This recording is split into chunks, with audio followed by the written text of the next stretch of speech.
ಆತ್ಮೀಯ ವಿದ್ಯಾರ್ಥಿಗಳಿಗೆ ಸ್ವಾಗತ. ನಾನು ಚಿದಾನಂದ್ ಬಡಗೇರ್, ಆನಂದ್ ಎಜುಕೇಷನ್ ಅಕಾಡೆಮಿಯಿಂದ ಮಾತಾಡ್ತಾ ಇದ್ದೀನಿ.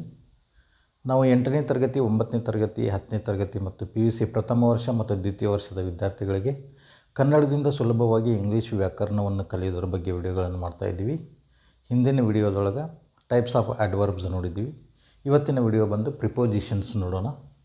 ಕನ್ನಡದಲ್ಲಿ ಉಪಸರ್ಗವೇ ಅಥವಾ ಸಂಬಂಧ ಸೂಚಕ ಅವಯವ ಅಂತ ಕರಿತೀವಿ ನಾವು ಇವಕ್ಕೆ. Prepositions.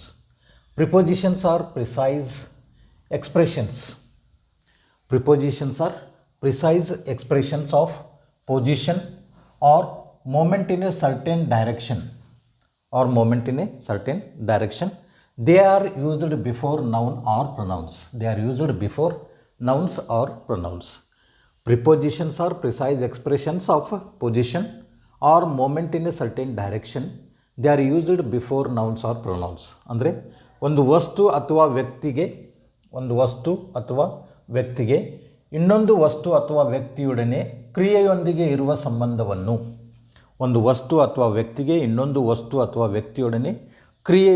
ಇರುವ ಸಂಬಂಧವನ್ನು ಹಾಗೂ ಸಮಯಕ್ಕೆ ಸಂಬಂಧಿಸಿದಂತೆ ತಿಳಿಸುವ ಪದಗಳು ಉಪಸರ್ಗಾವಯಗಳು ಅಥವಾ ಸಂಬಂಧ ಸೂಚಕ ಅವಯಗಳು. ಇವುಗಳನ್ನು ನಾಮಪದ ಅಥವಾ ಸರ್ವನಾಮಗಳ ಮುಂಭಾಗದಲ್ಲಿ ಉಪಯೋಗಿಸುತ್ತೇವೆ.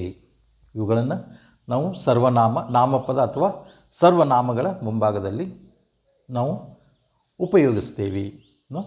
ಇನ್ನು ಕೈಂಡ್ಸ್ ಆಫ್ ಪ್ರಿಪೋಸಿಷನ್ಸ್, ಇದರೊಳಗೆ 4 ಥರನಾದ ಪ್ರಿಪೋಸಿಷನ್ಸ್ ಅದಾವ. ಒಂದು ಸಿಂಪಲ್ ಪ್ರಿಪೋಸಿಷನ್ಸ್, ಇನ್ನೊಂದು ಕಂಪೌಂಡ್ ಪ್ರಿಪೋಸಿಷನ್ಸ್, ಇನ್ನೊಂದು third phrase prepositions and participle prepositions.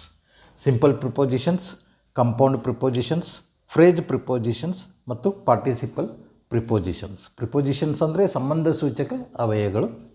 Prepositions are precise expressions of position or movement in a certain direction. They are used before nouns or pronounce.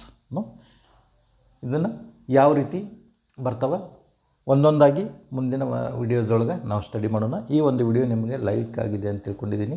Like ಮಾಡಿರಿ, share ಮಾಡಿರಿ ಮತ್ತು subscribe ಮಾಡಿರಿ ಅಂತ ಹೇಳ್ತಾ ಈ video ಮುಗಿಸ್ತಾ ಇದ್ದೀನಿ. ಧನ್ಯವಾದಗಳು.